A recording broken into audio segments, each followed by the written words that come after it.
What's up, everybody? We're back. Yeah! Hey, welcome back to a Metalheads journey. Hey, God, I feel like we've been listening to this record for about 1,000,000 years. It's taken us a while, a lot of sabbaticals and other things, but we've made it back to the top 5 of the big 4 prog metal list. This week we are doing the third entry here from Symphony X. This is the Odyssey. So, as usual, we'll do a quick history of the band and the album and get right into it. Symphony X formed in 1994 as an American prog metal band from Middletown, New Jersey. The band was formed by former Gemini guitarist Michael Romeo. Symphony X's music includes complex timings and odd beaters while incorporating elements of heavy metal and progressive rock. Their early albums in particular contain strong neoclassical elements reminiscent of Yngwie Malmsteen, Randy Rhoads, My Guy, and others. The band has been categorized as progressive metal, power metal, and neoclassical metal, though the band themselves dislike genre labels, with Romeo stating they can be misleading sometimes. At the core of it all, we're a metal band. Symphony X is often compared to other progressive metal bands such as Dream Theater and Fate's Warning. The band has released 9 studio albums, including their most recent album, 2015's Underworld. There wasn't much history of this album here, so don't be underwhelmed. I apologize. The Odyssey, released in 2002, is the band's 6th studio album. This album features Russell Allen on vocals, Michael Romeo on guitar, Michael Pinella on keyboards, Jason Rulo on drums, and Michael LaPond on the non-existent bass. Thank you. The album was named by Loudwire magazine to be the 5th best power metal album of all time. That's all I got. That's all I got on the history of this record. There's like nothing out there for it. Yeah. Jason. Yeah. You hate progressive metal and just generally all things metal. Walk us through your journey here, this record. We've literally been kind of on this record for like, a month. I feel like 6 weeks or something like that. So, thankfully, I've come to the realization of the big four of progressive metal. I think Symphony X has become the one that I like the most. I think it's because they blur the lines, and maybe it's in their, in their announcement, that you just read. But they don't really consider themselves a progressive metal band. They feel more like they're a metal band because they incorporate a lot of different things. And there's a lot of different aspects of this album that I like. And there's a lot of heavy riffs, very much that remind me of like Pantera. I don't know if it's just the guitar tone or some of the riffs that they incorporate that I really like. And so I am thankful that this was the album we got stuck on instead of like one of the other 3 bands that are on this list. So I did slowly come around on this album. It is a good listen, minus the one song that I could just do without. Which one is that? The Odyssey? Yeah, dude, I have problems with that song. Everybody stop what you're doing right now. Pause this video and go watch our reaction. Or more specifically, Jason hate watching the 18-minute video that is the Odyssey. And hey, leave us some nice comments. There were some people that left some mean comments on there about Jason. I think it's actually 28-minute video, Josh, not 18. Well, I just meant 18 minutes of music and then 10 minutes of the rest of it. Yeah. But anyway, so leave some nice comments since everybody was roasting Jason. Yeah, I came around. He's just naturally stupid in real life.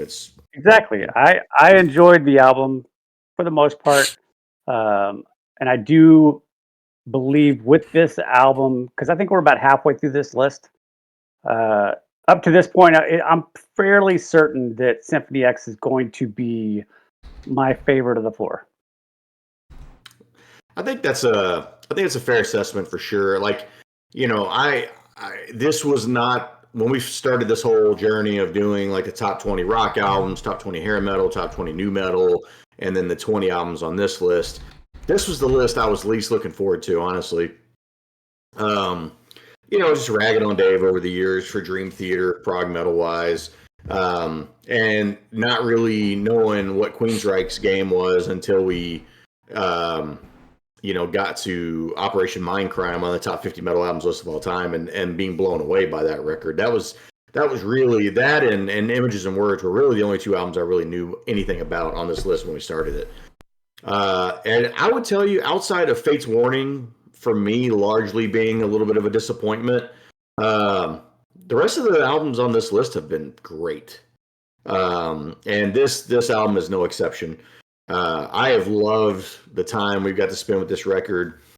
I like this record so much, and I had to go back and listen to Twilight and Olympus, the first album that we did from Symphony X on this list, to compare it, because I was I that I liked this record as much as I liked that record, and the score I had in mind for this one was higher than what I gave Twilight and Olympus. So I am gonna also tonight adjust my score for Twilight and Olympus, because I feel like I like both of these albums equally. What a great record! I love the performances on this record, particularly from Russell Allen. I'll give that away, as we go into it, but that's going to be my MVP of the record easily. I do have a backup MVP that I'll share when we get there. But Russell Allen, I think, is untouchable in this category to me as the best vocalist. And I understand that this is a list that includes James LaBrie and Jeff Tate, and that's high praise. And whoever the guy is for Fate's Warning, I'm sorry, I don't know his name right now because I don't care. Comparing him to the other two, dude, that's high praise. And I would take Russell Allen. Like, if we were going to sit here and make a super group right now of just metal vocalists in general, I'd have a hard time not picking Russell Allen. He's unbelievable. Yeah. So, and that played a lot into my enjoyment of this record. Jonah, what do you think? Maybe a little bit coming as a little bit of surprise to everyone, and myself included. I think a combination of things, including some stuff that happened in my personal life I won't get into, and the fact that we sat with this album for so long, I don't think I was really in the right headspace for it, because I didn't enjoy it as much as I thought I would. On paper and from a technical standpoint, it's a really good album. I can't deny how good the music itself is, but I found myself coming back to a couple of little things, and maybe I'm just being nitpicky, but I just didn't vibe with it like I thought I would. There are certain moments in the album for me personally where some of the tracks kind of become indistinguishable from one another. And it's not a concept album, but it kind of has some of the trappings of a concept album where, maybe hot take, the story maybe that they're trying to tell is taking priority over the music itself, at least for my taste. And then I think if we boil it down even further, this is a little bit more power metal than prog metal, and I think that plays against me in particular. I don't hate power metal or anything, but it's not my favorite genre of metal for sure. I disagree with that. I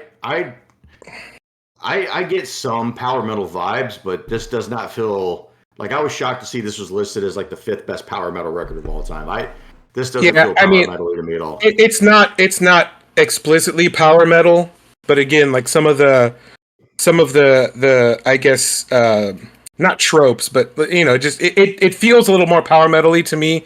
Yeah, at times. Obviously, there are plenty of times where, you've got your odd time signatures, your crazy, ridiculous, intricate, guitar parts and riffs and stuff. So anyway, that's kind of my hot take on the album.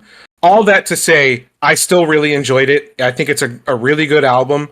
The guitars in particular, I think, sound amazing. And Josh, I couldn't agree with you more about Russell Allen's vocals.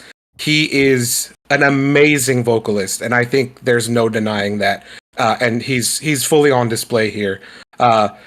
Despite there not being a lot of highlight for the bass, the bass levels were still pretty good. There's a couple of moments where it got to shine. Other than that, songs, I would cut The Awakening.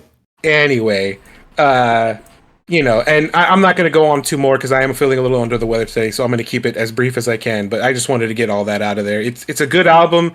I just didn't vibe with it like I thought I might. Like, it's funny because I had to kind of look it up, and This came out in 2002, which was the same year as 6 Degrees of Inner Turbulence. So pretty good. This record is so much better than that.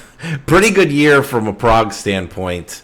But actually, I'm almost certain that the very first Symphony X song that I had ever heard was Inferno Unleash the Fire. I'm pretty confident that I heard that on some I don't know if you guys, like, back in the day, like, I had like satellite TV, and you'd go to some of those channels that were just like a black screen. They still have them in hotel rooms. I was doing that not too long ago. Yeah, there's a black screen and just would randomly cycle through whatever genre you had it on. And I mean, I don't recall specifics other than that, but I am 90% certain that that's where I first heard Inferno Unleash the Fire. But I wasn't super familiar with this record other than that. But that song did kind of like pique my interest into Symphony X back in the day. In hindsight, I should have really got into them much more than I did. This record is really, really good.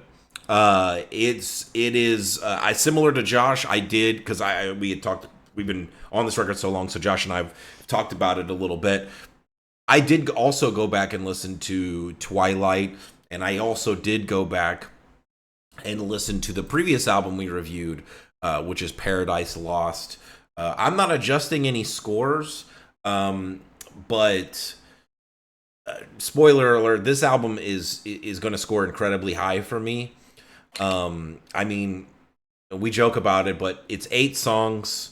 It ends, on an incredibly epic track. And the other 7 tracks are shining examples of just like that kind of classic prog sound.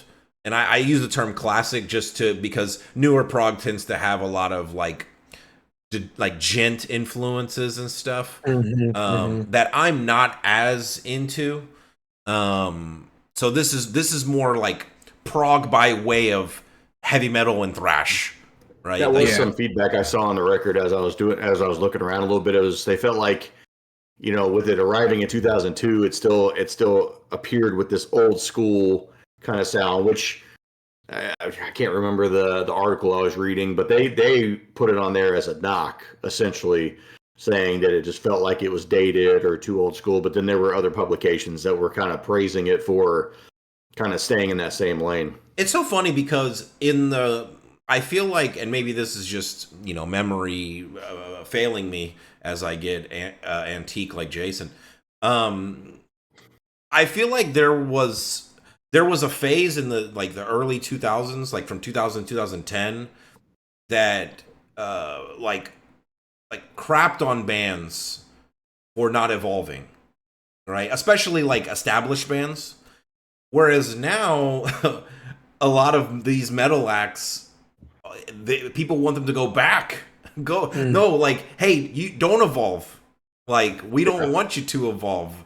We love the nostalgia, and I think that's part of it, right? But honestly, maybe it's just because I think the older style is just more appealing for my ears, right? Like, whatever.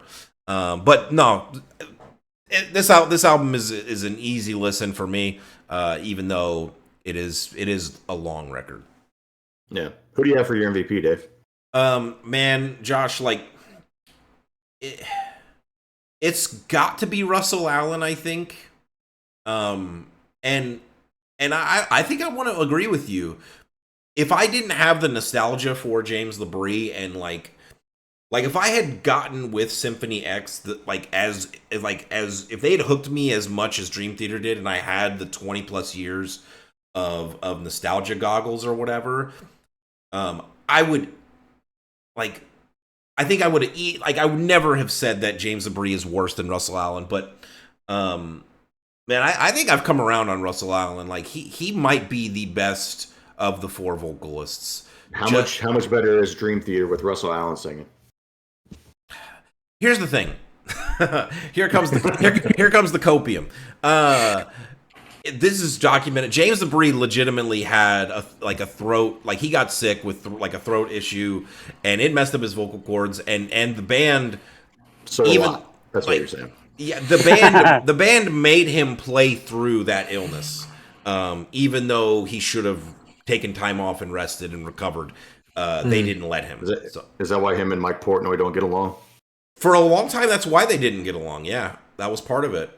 Because you can go back and watch old like live shows of them of LeBrie and company pre vocal issue, and the dude sounds exactly like the first couple of records. Like he's perfect. I was still pretty impressed when we saw him live, other than Metropolis. Yeah, Metropolis was the only one that I thought was a bit rough. A handful of the older tracks that have really high registers, he just can't do it anymore. And part of that is age, right? But I mean, dude, Russell Allen, oddly enough, he himself got into an accident, and that's why the band had to take so much time off. So I think their last record, like their last studio album. Yeah, 2015, but they're supposed to be coming out with a brand new record. But to answer all your question, all the way back, it's Russell Allen, followed closely by Michael Romeo. But Russell Allen takes it for me. Jonah? Yeah, it's the flip for me. Russell Allen is a very close second. You know, he's a phenomenal vocalist, and I do think he's better than James LeBrie.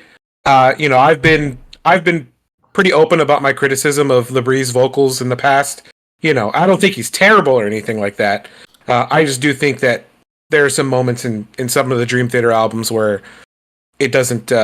He's just not as strong as the rest of the band, and that's not really anything against him. The rest of the band is also incredibly talented, but it's got to be Michael Romeo for me as MVP. The guitar work, the riff work, even the orchestral and keyboard stuff. You know, the writing that he did there to incorporate that. It's all really, really well done. So yeah, it's Michael Romeo for me, 100%. I also want to say Russell Allen gets extra points for Symphony X because he actually writes most of the lyrics. Yes. Whereas LeBrie doesn't really get to a lot. Romeo, basically. Yeah, Romeo does most of the music and the other guy. What's his face? Russell Allen, the singer. I'm just kidding. He does all of the vocals. Yeah. Like I said, I alluded earlier, Russell Allen is my MVP. I am going to throw a bone here to Michael Romeo's production on this record. Okay. For the distinct lack of bass. It's almost a perfect score for me, other than a few audible moments that I just can't feel so bad for Jason Rulo because there are moments in the song where, of course his name is Jason because that's what bass players' names are. Yep. I thought Rulo was a drummer. You're right. Michael LaPond. My bad. Michael LaPond. The dude just, first of all, he has, limited writing credits on the album. And then he just, there's a few moments where you can actually hear him. And he is very talented because you can hear him on their other records. Yes. But on this record, I mean, when the whole band is going and they're singing, you can't really hear the bass at all. There's only a few parts where you can really hear it, and it's never through the whole song. No, I mean, look, it's not as perfect as Injustice for All, but it's like if Injustice for All is a 10, this is about a 7. Well, because Injustice for All, you could tell me that they deleted Jason Newsted's bass tracks, and I would be like, yeah, that checks out. You can tell that someone played bass on this record. You just can't really tell what they're doing most of the time. Yeah. Jason, you look like you were nodding along with Michael Romeo. Yeah, it's Michael Romeo for me. All right. For the reasons that I said, a lot of times what I allow to happen is just whichever part of each and every song kind of reaches out and has me going. And what I found for most of this album, or the best parts that I liked, were the guitar work. Sweet. Let's get into album title, album cover. Jason, what'd you have? I really did want to like this album cover. It is very genre, on point. But then I just started looking at the picture, and it felt like a cut and paste image How together. dare you? I'm sorry. I gave it a 6.5. I think it's Oh, kind of cheesy. I I feel feel so. like I feel like the sirens, I assume that's what they are just Yes. kind of thrown on the screen. All the waves are cresting together, which doesn't make a lot of sense. It's stylized. It's not No, supposed to be real. no, it's like somebody that doesn't really know anything just kind of threw it together. Okay, I'm gonna And save look, this. I'm just Go saying. ahead. I'm gonna save this real quick because I'll be quick and dirty here. I gave the album title and art a 9, so a double 9s for me. I think they're really really good. I think they fit with the genre. They fit with the theme of the album. And it retains a metal look. It could have been extra super proggy, like artsy fartsy, like we have seen with previous albums. This kept a metal look, and I love just while we're here, I love the Symphony X band logo. I think it's big, I agree. gigantic S with a gigantic X. Like I love it. Anyway, go ahead. Oh, for the album title, I gave it a 5. It's the worst track on the album, and Mm. That's I don't so really dumb. care. Well, Jason, you are mostly stupid. Sadly, I do agree with you on the album title. I am going to give that a 5 as well, only because, like, if you're going to call it the Odyssey, let's make the whole thing like an album about the Odyssey. Let's make it a concept album. Right. I understand that is the epic song on there, but I don't know. Epic, I didn't like that as much. Epic is a loose word. It doesn't always seem good. Your mom knows about that. Yeah. For album cover, I'm going to go with 10, though. I think you are the dumbest human being alive. This album cover screams the Odyssey. It screams metal for me at this time, for sure. So this is a 10 out of 10 album cover for me. I just wish the album was, the entire album was about the Odyssey and not just the one song. Jonah, what you got? You know, I never thought about what you said about the Odyssey should have been the whole album. And while I don't disagree, I do disagree about everything else you said about it. It's a 10 out of 10 for me. This is an all-timer album cover. And Dave, you nailed it. The Symphony X logo, even the coloring of the logo contrasting with the mostly blue, artwork. It's a 10. And yeah, the title track, spoiler alert, is one of the best on the album in my opinion. So yeah, it's a 10 and a 10 for me. Yeah, and I'm not giving it a lower score due to the title track because the title track slaps, but just the overall feel. Jonah, you were mentioning your top track there. Why don't you go right into it? Yeah, sure. So I struggled a little bit because of some of my earlier criticisms, but I did really enjoy these top 3 tracks. So number 3 for me is going to be Incantations of the Apprentice. That's just a good song. The good riffs. The Inferno, number 2, the opening track. That song slaps. The riffs. It's just, it's fast. It's a super solid opener. And then for me, yeah. And then for me, number 1's going to be the Odyssey. I think it's the most well-written song on the track. And because it does have a theme, it takes you on a journey. And, in hindsight, I think I'm agreeing more and more with your assessment, Josh. That should have been the whole album, I think. And maybe that's part of my problem with it. My criticisms from earlier, I think if the whole album was more like that one track, just kind of stretched out a little longer, maybe I would have liked it better. Not that I don't like it, or not that I dislike it, but that's my number 1, the Odyssey. Jason, what you got? I actually have an honorable mention. Oh, My man. Yep. I went with my honorable mention was my leading track leading up until this last week, which is Accolade 2. Yep. And then I had at number 3, I had Awakenings.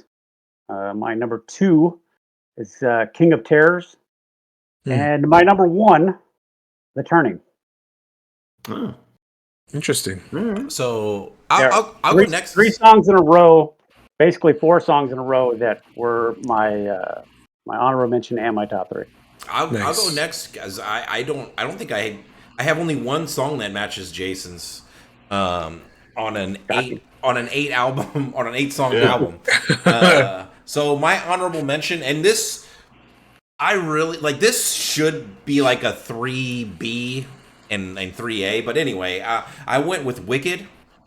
I love that opening of that track. Like as soon as the guitar comes in, like dude, I God, like even just me doing that now, I want to flip it, but I'm not going to. That's such a great track. Anyway, and then my official number 3 is going to be Inferno Unleash the Fire. Great track. Incredibly solid opener. It's everything you want in an opening track, in my opinion. Like it has that alluring kind of intro. Anyway, it's such a good track. My number 2 is the Odyssey. I think that song it gives you everything a 24-minute song is supposed to. It tells a story. It's incredibly well constructed. I would love to hear it live. I think it would slap hard. And then my number 1 is Accolade 2.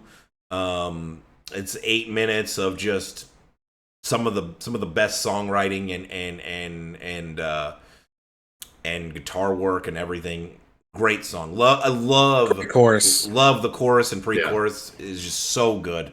Golly, Russell Allen kills it on that song. I mean, all of them, but that song especially. Yep. Dave, pretty good list there. Almost matching here.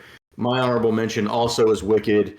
Probably some of the best riff writing on the record. Number 3 for me, I have the Odyssey. I couldn't leave it off. I am slowly becoming a fan of long progressive songs, and it hurts my heart every day. You'll still never get me on instrumentals, but long progressive songs are getting me. Number 2 for me, Jason, you had this one as well. Good job by you, The Turning. I did like this song. And then number 1 for me, Dave, you called it. It's the best song on the record by a mile. This is Accolade 2. This is actually part 2 to the first Accolade, which is on The Divine Winds of Tragedy?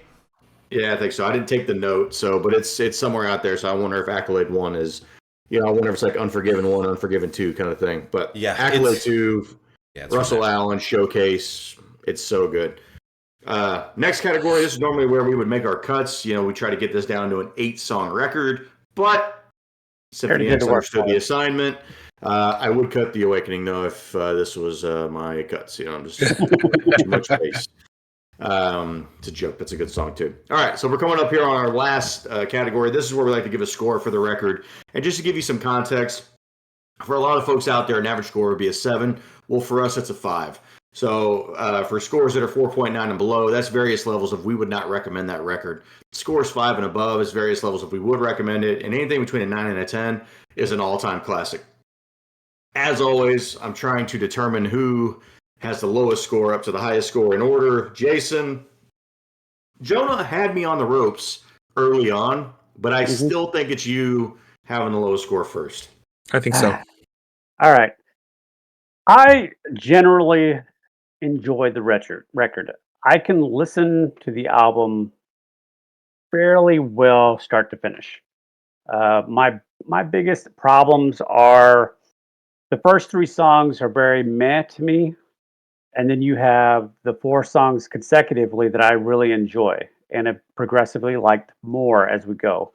But then you have the last song, the Odyssey. Yeah. And the problem with the Odyssey is I don't hate the Odyssey. Problem is it's not long enough. Yeah, but the first 5 minutes or so play out like a made-for-TV Christmas special, and then you have another 5 minutes where it's good, and then you have like this 5-minute section where it's kind of funky, which I don't really care for, and then you have the last 4 minutes, which to me are untouchable. And so, to a point, Dave is correct. The last song has an epic ending. It's just unfortunate it has like 15 minutes in front of it. And that song alone kind of brings down the score. So I ended up at a 6.4, which I still think is a high about a point score. Higher than I thought you were going to give it.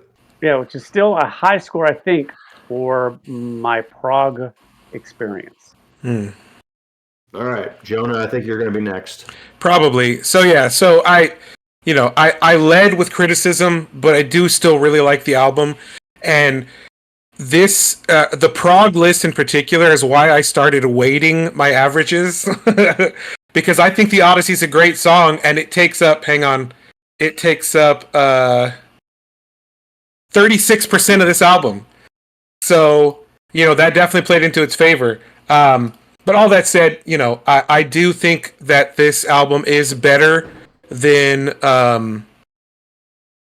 Twilight. But I don't think it's quite good as Paradise Lost. I really vibed with Paradise Lost. I really like that album. So I ended up landing on a 7.2 for this album.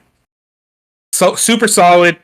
Not super great in my opinion, but there are some great moments for sure. All right. Yeah, I feel like after this and Twilight, I need to go back and review Paradise Lost because I don't remember anything about Paradise Lost. I don't know if I was just one of those weeks where I was off or what, but I don't remember a single thing about it. But I'll go next because I think I'm going to be lower than Dave here. As I said, I really love this record. It hurts my heart that I am getting more and more into prog every time we do this list. But man, you just, and again, why I don't think this is like a power metal record. It's certainly more prog than anything else, but I would sit here and argue with you that it's a metal record. Yeah, I agree. And I think that's more of my appeal to this band than a Dream Theater, which, Dave made this point, I think recently, just kind of, they go off on less tangents on this like weird keyboard train that Jordan Rudess is doing and stuff. And we just got to keep it to the song and keep it to the riff and keep it moving, right? And so I think maybe this is like prog for metalheads like me, right? That this is like a really good gateway to get you more into that. But anyway, as I said, I was going to also raise my score for Twilight and Olympus. I have these albums as equals, so I will raise the score for Twilight and Olympus, and I will give this album a score of 8.5. All right. So they're both an 8.5 for you. Okay. Yeah. Jonah and Jason, remind me what your scores were. 6.4 and 7.2. Yeah. 7.2. Okay. I hate you both because this didn't score what it needed to. But anyway, just raise yours, Dave. Just raise yours. No, I'm not going to do that. So I went back and forth. But ultimately, I did land. I do think this album is right at the cusp of what I would consider legendary status. I think it hits all the right notes, no pun intended, for hitting that mark for me. It like we've talked about. It's got that really long epic song, and all the other tracks are incredibly strong. I think if I was really, really, really nitpicking it, I would hold it back for.